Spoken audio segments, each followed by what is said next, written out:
Hello और welcome दोस्तों, स्वागत है आपका एक बार फिर से प्रेम एकेडमी पे। मैं हूं प्रेम और आप जुड़ रहे हैं आज मेरे साथ एक और नए सेशन के साथ में। हम अपना टॉपिक जो चर्चा कर रहे थे पिछले वीडियोस में भारत की राज्य व्यवस्था पर, तो वहां पर हम लोगों ने जो महत्वपूर्ण आयाम अभी तक थे भारत की संविधान की प्रस्तावना तक की बात हम लोगों ने खत्म कर ली थी। आज जो हम बात करने वाले थे, आज हम एक पड़ाव और आगे हैं। तो आज हम कहाँ बात करने वाले हैं? हम संविधान के भाग 1 की बात करने वाले हैं, यूनियन एंड इट्स टेरिटरी। क्या? संघ एवं इसका राज्य क्षेत्र। क्या? संघ एवं इसका राज्य क्षेत्र। तो इस बारे में आज हम चर्चा करेंगे दोस्तों। ये हमारा आज का टॉपिक रहेगा, संघ और इसका राज्य क्षेत्र, यूनियन एंड इट्स टेरिटरीज। तो इस भाग किसमें है? ये भाग 1 में कहा से? आर्टिकल 1 से आपका आर्टिकल 1 से आर्टिकल 4 तक। कहा?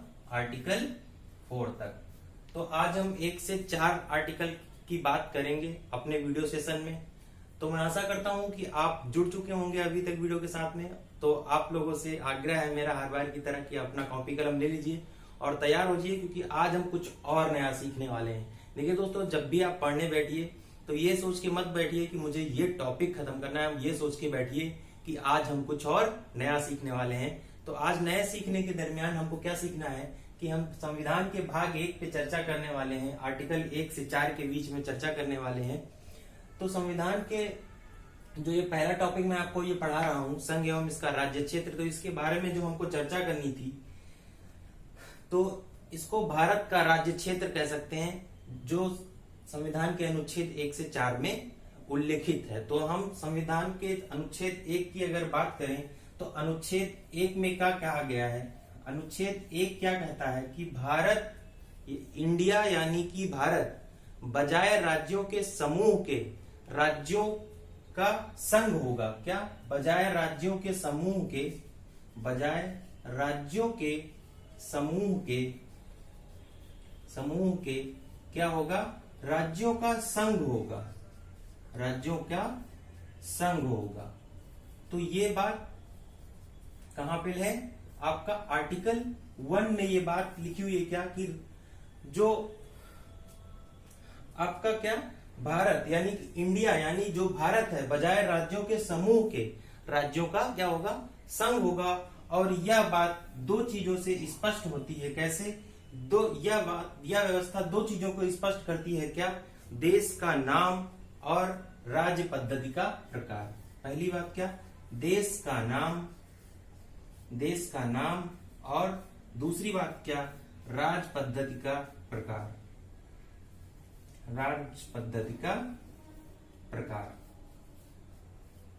तो हम लोगों ने इस बात की चर्चा कर ली कि अनुच्छेद 1 में क्या कहा गया है कि इंडिया जो कि भारत है, बजाय राज्यों के समूह के राज्यों का संघ होगा। ये अनुच्छेद 1 कहता है। तो चलिए, अनुच्छेद 1 के अनुसार क्या? अनुच्छेद 1 के अनुसार भारत के राज्य क्षेत्र में कौन कौन सी चीजें शामिल होंगी, इस बात पे भी चर्चा कर लेते हैं। अनुच्छेद 1 के अनुसार क्या क्या शामिल होगा? राज्य के क्षेत्र शामिल होंगे, केंद्र शासित प्रदेश शामिल होंगे, और तीसरी बात क्या? तीसरी बात हमको ये याद रखनी होगी कि ऐसे राज्य क्षेत्र शामिल होंगे जिनको संसद द्वारा या भारत द्वारा किसी भी समय अधिग्रहित किया गया हो। पहला क्या यहाँ पे याद रखना है आपको? राज्य के क्षेत्र।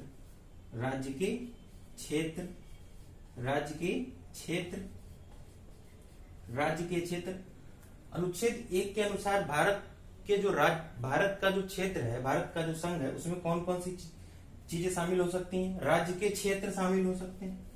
दूसरी बात क्या? संघ शासित प्रदेश शामिल हो सकते हैं, संघ शासित राज्य शामिल हो सकते हैं। तीसरी बात क्या थी कि किसी भी समय अधिग्रहित किए गए राज्य भी शामिल हो सकते हैं। क्या? अधिग्रहित किए गए। तो ये 3 बातों पे भी हमने चर्चा कर ली।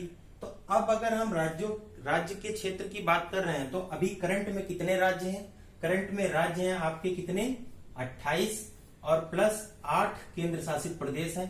पहले आपके कितने राज्य थे, पहले 29 राज्य थे, लेकिन जब जम्मू एंड कश्मीर का जो है स्पेशल स्टेटस का दर्जा जो है धारा 370 और 35A को हटाकर खत्म कर दिया गया, तब कितने राज्य हो गए 28 और एक जो है नया केंद्र शासित प्रदेश बना दिया गया, कौन सा आपका लद्दाख।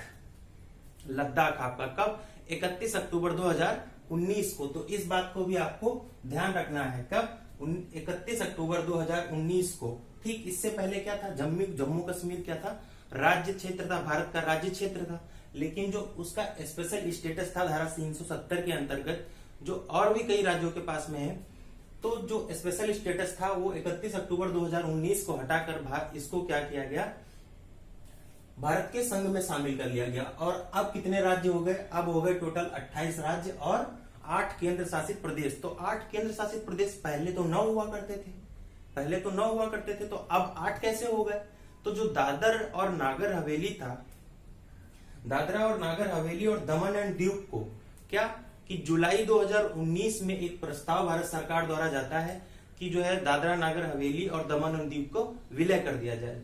दिसंबर 2019 में ये प्रस्ताव जो है संसद में पास हो जाता है, संसद में पास हो जाता है, और जो है 26 जनवरी 2020 से जो है ये दादरा नागर हवेली और दमन दीव एक में हो जाते हैं। तो ये क्या केंद्र शासित प्रदेश 8 हो जाते हैं हमारे पास में, और एक नया केंद्र शासित प्रदेश कौन सा जुड़ता है, लद्दाख।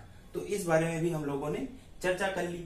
तो हम अगर यहाँ पे ये बात की चर्चा कर ही रहे हैं, तो 8 केंद्र शासित प्रदेश कौन कौन से हैं उसके बारे में भी हम चर्चा कर लेते हैं। फिर हम आगे बढ़ेंगे किसके बारे में, अनुच्छेद 2 के बारे में। अनुच्छेद 2 क्या कहता है उस बारे में भी हम चर्चा करने वाले हैं। तो 8 जो केंद्र शासित प्रदेश है उनमें आपका पहला कौन सा हो गया, पहला तो आपका ये जम्मू एंड कश्मीर ही हो गया, पहला तो जम्मू कश्मीर हो गया। दूसरा कौन सा, दिल्ली हो गया आपका, दिल्ली हो गया। तीसरा कौन सा आपका, पुडुचेरी हो गया, पुडुचेरी हो गया। चौथा कौन सा आपका, लक्षद्वीप हो गया आपका, लक्षद्वीप हो गया। पांचवा कौन सा आपका, अंडमान एंड निकोबार, अंडमान एंड निकोबार द्वीप समूह, अंडमान एंड निकोबार, अंडमान एंड निकोबार हो गया आपका। और कौन सा बचा आपका, छठा चंडीगढ़ हो गया, चंडीगढ़ हो गया, चंडीगढ़ हो गया। सातवां आपका कौन सा हो गया, सातवां आपका कौन सा हो गया आपका, लक्षद्वीप हो गया आपका। अब आपका बचा लद्दाख, लद्दाख, लद्दाख। आठवां और कौन सा बचा, आठवां और कौन सा बचा आपका, आठवां आपका जम्मू कश्मीर हो गया, दिल्ली हो गया, पुडुचेरी हो गया, लद्दाख, अंडमान निकोबार और चंडीगढ़ और लद्दाख, वो लद्दाख हो गया आपका। तो आठवां आपका कौन सा बचता है बच्चा,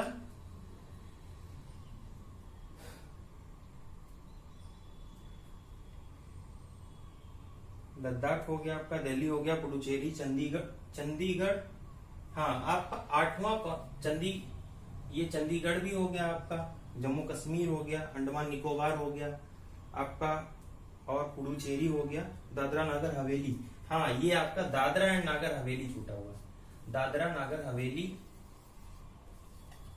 हवेली, हवेली और दमन एंड दीव, एंड दमन दीव, दमन दीव यही छूट रहा था, ये ध्यान नहीं आ रहा था। तो यही जो 8वां केंद्र शासित प्रदेश बना है वो ये बना है। 3 केंद्र शासित प्रदेश ऐसे हैं जहां अभी विधान परिषद का निर्माण होने वाला है। दिल्ली हो गया आपका, जम्मू कश्मीर हो गया, और एक और राज्य है, आप उसको कहीं से देख के पढ़ लीजिएगा, वरना मैं अगली वीडियो में आपको बता दूंगा। तो हमने ये 8 केंद्र शासित प्रदेशों की भी बात कर ली। तो इनके फॉर्मेशन की डेट्स मैं उसमें एक अलग वीडियो ही पूरी बना दूंगा, जिसमें जो है आपके 28 राज्यों और 9 केंद्र, जो 8 केंद्र शासित प्रदेश हैं, इनके बारे में एक पूरी वीडियो बना दूंगा, जिससे मैं आपको हर प्रदेश की डिटेल, वहां के मुख्यमंत्री और गवर्नर और जो केंद्र शासित प्रदेश हैं वहां पे एलजी होते हैं, लेफ्टिनेंट गवर्नर होते हैं, तो उसके बारे में मैं एक छोटी सी वीडियो बना दूंगा। तो वहां से आप लोगों को सारी इन्फॉर्मेशन मिल जाएगी। अभी हम डिस्कस कहाँ कर रहे हैं, अभी हम डिस्कस कर रहे हैं आपके संघ एवं इसका राज्य क्षेत्र, संविधान का भाग 1, अनुच्छेद 1 से 4 के बीच में। तो अनुच्छेद 1 के बारे में हमने पढ़ लिया। अनुच्छेद 2 क्या कहता है, अनुच्छेद 2 में ये बताया गया है कि संविधान के द्वारा संसद को यह शक्ति है कि वह संसद को यह शक्ति दी गई है कि संसद विधि द्वारा ऐसे निबंधों तथा शर्तों को जिन्हें वह ठीक समझे संघ में नए राज्यों का प्रवेश कर सकती है तथा नए राज्य स्थापित कर सकती है। क्या बात कही गई है? अनुच्छेद 2 में कहा गया है कि संसद जो है कि विधि द्वारा ऐसे निबंधनों तथा ऐसे शर्तों पर जो वह ठीक समझे पर कानून बना सकती है या नए राज्यों का गठन कर सकती है या नए राज्य स्थापित कर सकती है। नए राज्य स्थापित कर सकेगी। इस प्रकार क्या 2 बातें स्पष्ट होती हैं यहां से। पहली बात क्या, अनुच्छेद 2 के अनुसार 2 बातें स्पष्ट होती हैं। क्या? पहली बात तो क्या आपकी, नए राज्यों के भारत के संघ में शामिल हो सकते हैं। क्या? नए राज्यों को भारत के संघ में शामिल करना, भारत के संघ में शामिल करना। तो पहली बात तो ये हो गई। दूसरी शक्ति क्या थी? दूसरी शक्ति क्या थी अनुच्छेद 2 के अनुसार?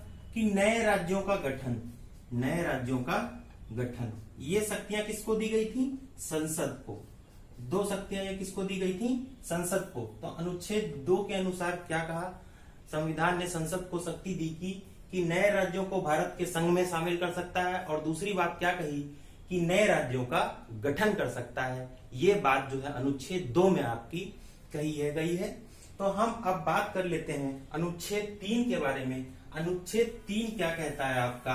अनुच्छेद 3 के विषय में अगर हम बात करें तो अनुच्छेद 3 आपका ये कहता है कि हम नए राज्यों का गठन करने की शक्ति जो है वो किसको? संसद को होगी। किसके? पहली बात तो ये कि नए राज्यों का गठन, नए राज्यों का गठन।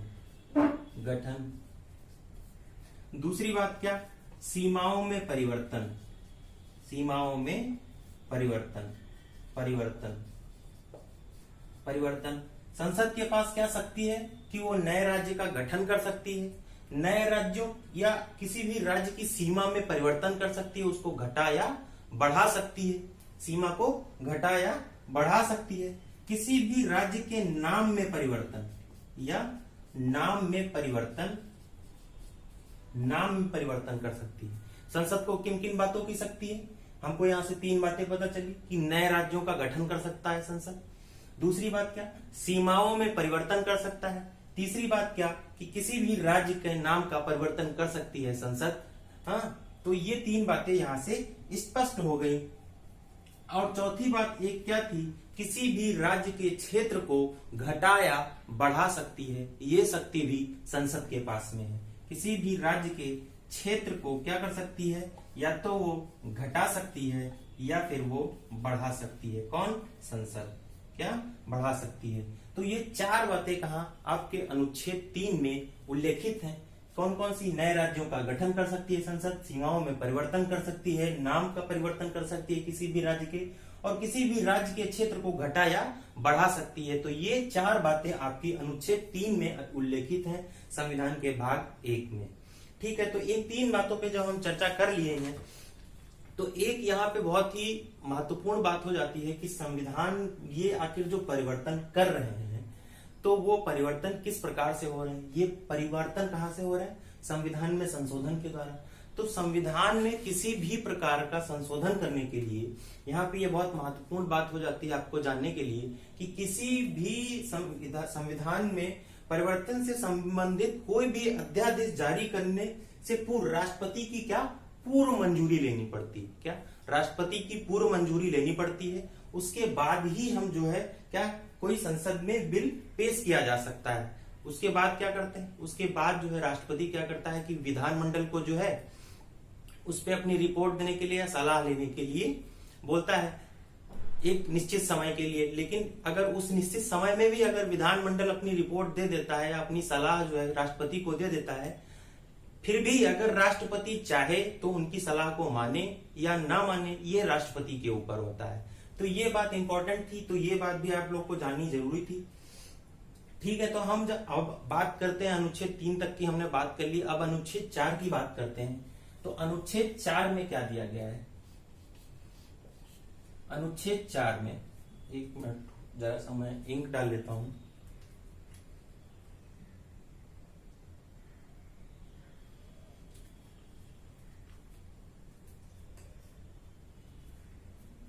अनुच्छेद 4 में आपका क्या कहा कि अनुच्छेद 2 और 3 के अंतर्गत, अनुच्छेद 2 और 3 जो मैंने आपको बताया अभी, अनुच्छेद 2 और 3 के अंतर्गत जो भी परिवर्तन किए जाएंगे वो संविधान के आर्टिकल 368 के अंतर्गत नहीं आएंगे या उनको संविधान का संशोधन नहीं माना जाएगा। 368 क्या कहता है आर्टिकल का?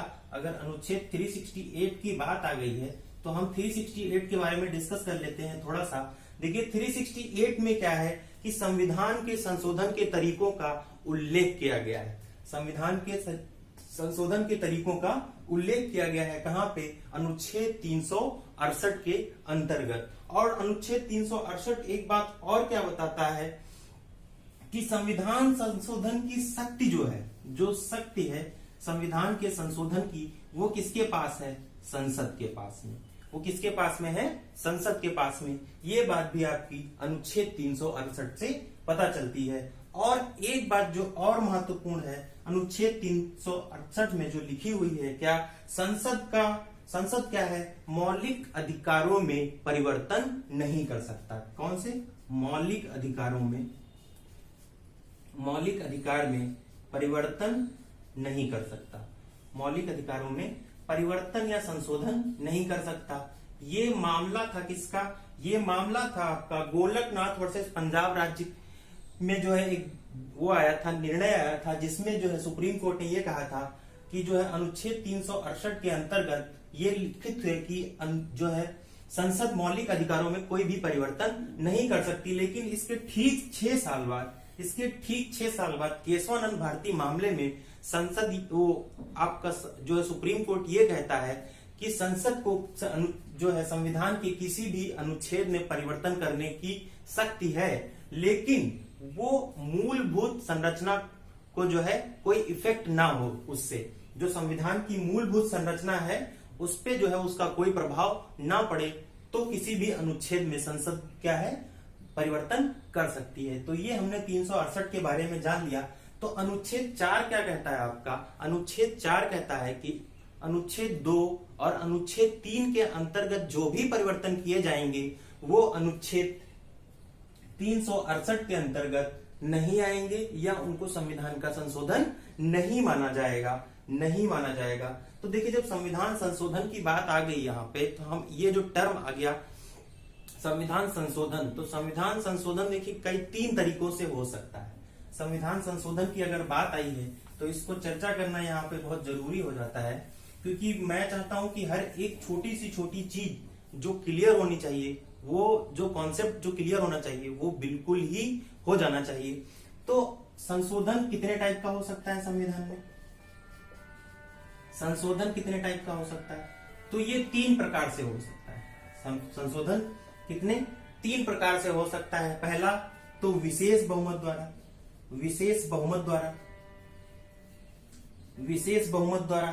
ठीक है, ये विशेष बहुमत, ये एक विशेष बहुमत द्वारा हो गया। और दूसरा सामान्य बहुमत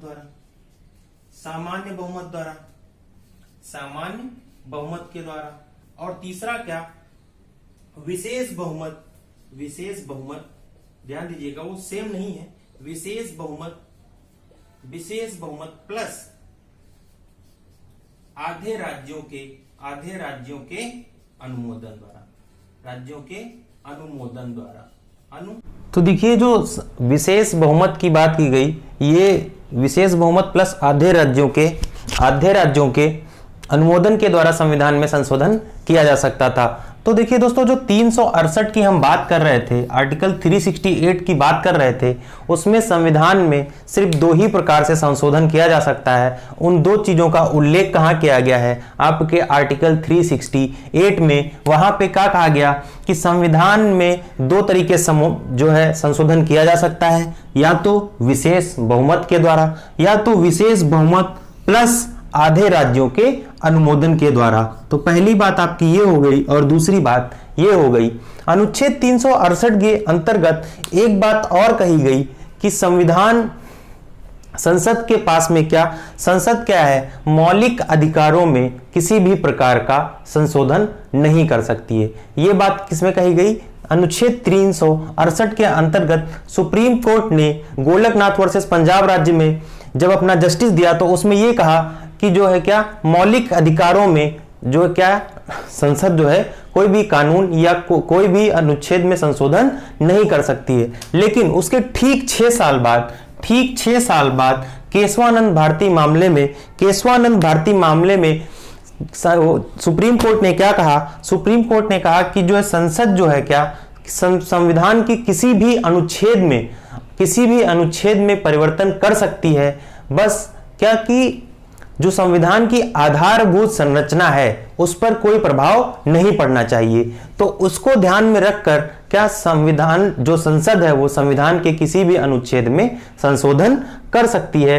तो अनुच्छेद 368 में जितनी बातें थी उन बातों पे भी हमने चर्चा कर ली। तो दोस्तों बहुत बार सवाल जो है एक आता है, ये विशेष जो बहुमत है, विशेष बहुमत क्या, कि जो सदस्य जितने संसद में प्रेजेंट होंगे उनका 50+1। तो ये बात हम लोगों ने जान ली।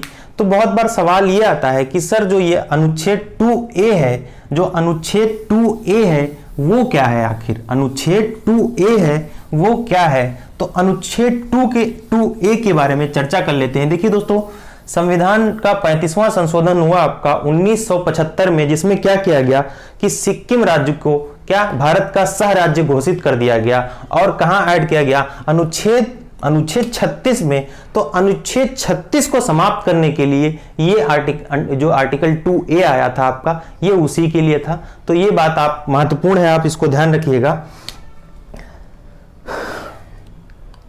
देखिए संविधान में एक बहुत महत्वपूर्ण बात है कि संविधान में संशोधन करने के लिए क्या, कि संसद का कभी भी कोई संयुक्त अधिवेशन नहीं बुलाया जा सकता है, कभी भी कोई संयुक्त अधिवेशन नहीं बुलाया जा सकता। अगर राज्यसभा विधेयक को पारित नहीं करती है तो कानून में क्या, कोई बदलाव या कोई परिवर्तन नहीं होगा। तो ये बात भी महत्वपूर्ण है, आपको इसको भी याद रखना होगा। ठीक है, एक सवाल है बहुत इंपॉर्टेंट, करंट से अभी आपको बनेगा कि अभी तक जो है कि संविधान में कितने संशोधन कुल किए जा सकते हैं। तो आपका जवाब क्या होना चाहिए, 126 संशोधन अभी तक संविधान में किए जा सके हैं। तो अब हम जो चर्चा करने वाले हैं राज्यों के पुनर्गठन के बारे में, राज्यों के पुनर्गठन के बारे में, राज्यों के पुनर्गठन के बारे में, राज्यों के पुनर्गठन के बारे में।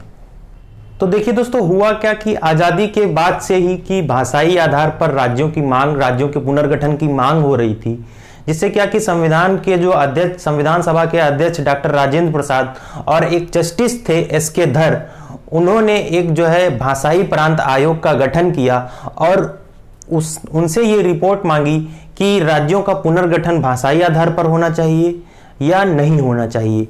तो जो एस.के. धर समिति, जो एस.के. धर जो थे, उन्होंने अपनी रिपोर्ट कब, 10 दिसंबर 1948 को आयोग की सिफारिश पे अपनी रिपोर्ट जो है प्रस्तुत की और क्या कहा कि जो राज्यों का पुनर्गठन है, जो राज्यों का पुनर्गठन है वहां की प्रशासनिक व्यवस्था, भौगोलिक स्थिति, विकास एवं वित्तीय एवं विकास की सुविधा के आधार पर किया जाना चाहिए। तो ये बात जो कब बोली गई, जो राज्यों के पुनर्गठन आयोग जो भाषाई प्रांत के आधार पर जो बनाया गया था, कौन सा, भाषाई प्रांत आयोग ने जो ये रिपोर्ट प्रस्तुत की आपकी कब, 10 दिसंबर 1948 को। उसके जस्ट बाद जब क्या हुआ कि ये जब रिपोर्ट प्रस्तुत हो गई और ये बात कही गई इस रिपोर्ट में कि जो राज्यों का पुनर्गठन है वो क्या भाषा के आधार पर नहीं हो सकता, चूंकि उस बात की लोग मांग कर रहे थे कि राज्यों का जो पुनर्गठन है वो भाषा के आधार पर किया जाना चाहिए। तो इसके चलते एक और समिति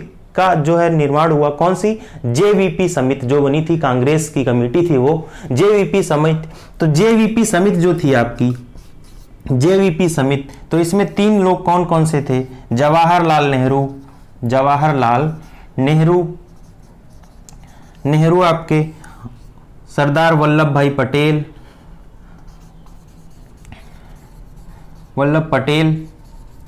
और तीसरे कौन थे आपके, पट्टाभी सीतारमैया। सीता रमैया। तो ये 3 लोग थे। तो इन 3 लोगों में ये एक ऐसी समिति थी जिसका कोई अध्यक्ष नहीं था। तो इन लोगों ने अपनी रिपोर्ट कब प्रस्तुत की? इन्होंने अपनी रिपोर्ट प्रस्तुत की 1 अप्रैल 1949 को, और इस बात को अस्वीकार कर दिया कि जो है कि जो राज्यों का पुनर्गठन है, भाषा, उसका आधार जो है वो भाषाई नहीं होना चाहिए, कि भाषा के आधार पर किन्हीं भी राज्यों का पुनर्गठन नहीं होना चाहिए। अक्टूबर 1953 में क्या होता है? अक्टूबर 1953 में बहुत ही बवाल होने के बाद में क्या होता है? मद्रास से जो है वो क्या तेलुगु भाषाई राज्य आंध्र प्रदेश बनाया जाता है। कौन सा? आंध्र प्रदेश। और यही आपका क्या होता है? भाषाई आधार पर पहला राज्य होता है। कब? भाषाई आधार पर पहला राज्य। ये कब बनता है आपका? 1 अक्टूबर 1953 को। कब? 1 अक्टूबर 1953 को आंध्र प्रदेश पहला भाषाई आधार पर राज्य गठित किया जाता है। तो ये आपको बात ध्यान रखनी होगी। एक और राज्यों का पुनर्गठन आयोग आया। कब? 1953 में। कब? 1953 में राज्यों के पुनर्गठन को लेकर एक और आयोग आया। वो कौन सा आयोग था? फजल अली आयोग। तो फजल अली आयोग में 3 लोग थे। कौन कौन से? पहले तो आपके फजल अली हो गए जो अध्यक्ष थे, दूसरे थे पंडित हृदय नारायण कुंजरू, और तीसरे थे आपके सरदार के.एम. माणिक्कर। सरदार के.एम. माणिक्कर। पहले कौन थे? फजल अली। दूसरे आपके थे पंडित हृदय नारायण कुंजरू, और तीसरे थे आपके कौन? के.एम.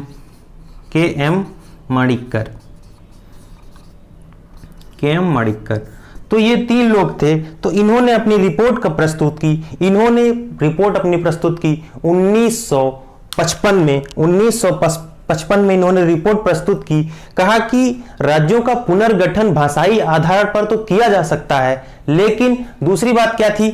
उन्होंने ये कहा कि जो राज्यों का पुनर्गठन आयोग है उसमें ये कहा कि भाषाई आधार पर राज्यों का पुनर्गठन तो किया जा सकता है, लेकिन क्या उस राज्य की जो भाषा होनी चाहिए वो एक नहीं होनी चाहिए। मतलब कि एक राज्य एक भाषा को अस्वीकार कर दिया।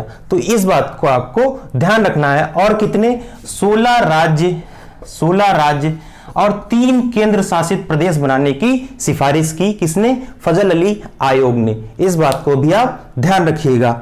एक राज्यों का पुनर्गठन आयोग 1956 में आता है, उसके बारे में भी हम चर्चा कर लेते हैं। 1956 के जो राज्यों का पुनर्गठन आयोग था उसके माध्यम से क्या किया गया कि 16 राज्य और 6 केंद्र शासित प्रदेश बनाए गए। कितने?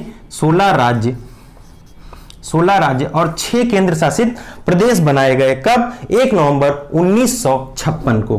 1 नवंबर 1956 को आपको कितने? 16 राज्य और 6 केंद्र शासित प्रदेश बनाए गए।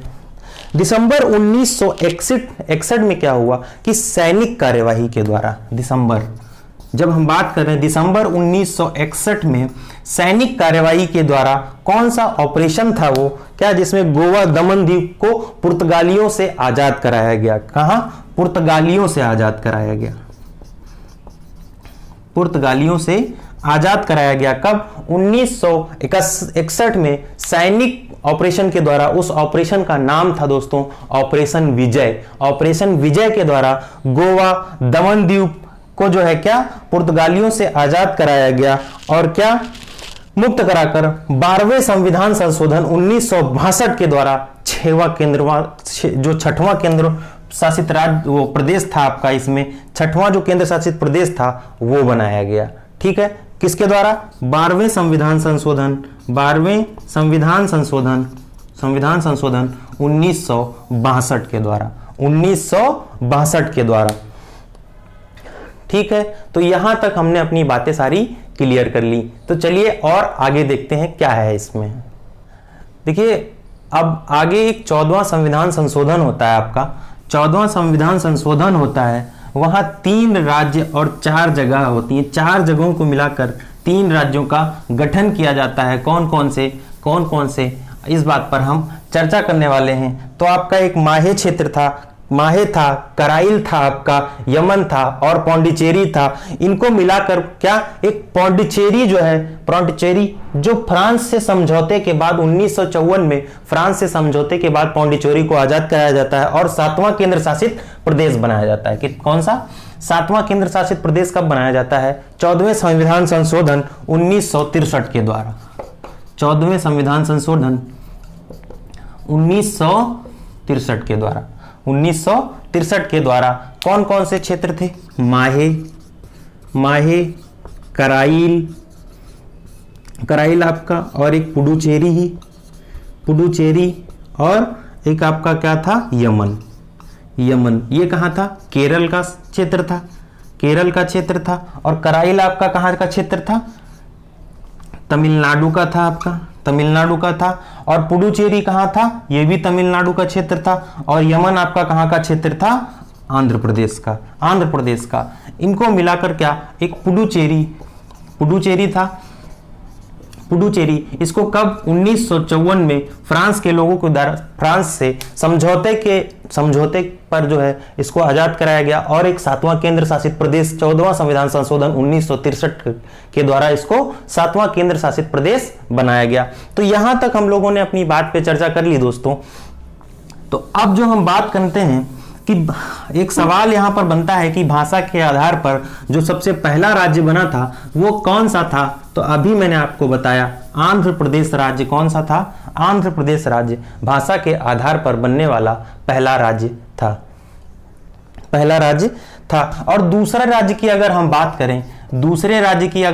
करें, कि दूसरा राज्य कौन सा था, तो आपको ध्यान रखना होगा कि बंबई को 2 राज्यों में जो है बांट दिया गया। पहला तो क्या मराठी बोलने वाले लोगों के लिए बंबई, मराठी लोगों के लिए, और दूसरा गुजराती भाषाओं के लिए, गुजराती भाषा के लिए। ये दूसरा राज्य था। ठीक है, तो इस बात को आप ध्यान रखिएगा। और ये 15वां राज्य बनता है आपका। ये आपका कौन सा 15वां राज्य बनता है? ठीक है, गुजरात आपका 15वां राज्य बन जाता है। कब? 1960 में महाराष्ट्र से अलग होकर 15वां राज्य बन जाता है। 16वां राज्य आपका कौन सा होता है? 16वां राज्य आपका होता है नागालैंड। 16वां राज्य कौन सा था आपका? नागालैंड। 1962 में असम से अलग होकर। कब? 1962 में असम से अलग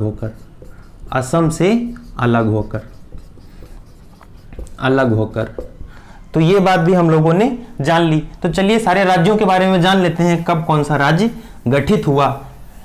जब राज्यों के पुनर्गठन के बारे में हम पढ़ रहे हैं तो 16वां राज्य तक हम लोग पढ़ लिया। 17वां राज्य हमारा कौन सा था? 17वां कौन सा था आपका? हरियाणा। कौन सा? हरियाणा राज्य था। हरियाणा, 1 मिनट में इंक डाल लेता हूं। हरियाणा राज्य कब बना आपका? किससे अलग होकर बना? पंजाब राज्य से अलग होकर हरियाणा बनता है। कब आपका? ठीक है, 1966 में। कब? 1966 में पंजाब से अलग होकर। कब? पंजाब से अलग होकर। 18वां राज्य कौन सा था आपका? 18वां राज्य का था आपका हिमाचल प्रदेश। 18वां राज्य, ये भी किससे अलग होकर बना था? पंजाब से। 19वां राज्य कौन सा था आपका? 19वां राज्य कौन सा था आपका? मणिपुर। कौन सा? मणिपुर। ये कब बनता है आपका? 1971 में। कब? 1971 में। ये भी किससे अलग होकर बनता है? असम से। किससे? असम से। 20वां राज्य आपका कौन सा था? 20वां राज्य आपका कौन सा था? 20वां राज्य था आपका सिक्किम। कौन सा? सिक्किम। ठीक है, 35वें संविधान संशोधन के द्वारा जब मैंने बताया था कि उसको सा राज्य बनाया गया था, लेकिन अनुच्छेद 2A के द्वारा उसको हटा लिया गया था। ठीक है, तो ये बात आपको ध्यान रखनी होगी। हाँ, तो यहां तक हम लोगों ने अपनी सारी चीजें क्लियर कर ली। देखिए दोस्तों, 2-3 राज्यों के नाम बचे हैं, तो मैं नहीं चाहता कि वो चीजें छूट जाएं, तो मैं उसको भी आपको बता देता हूं। ठीक है,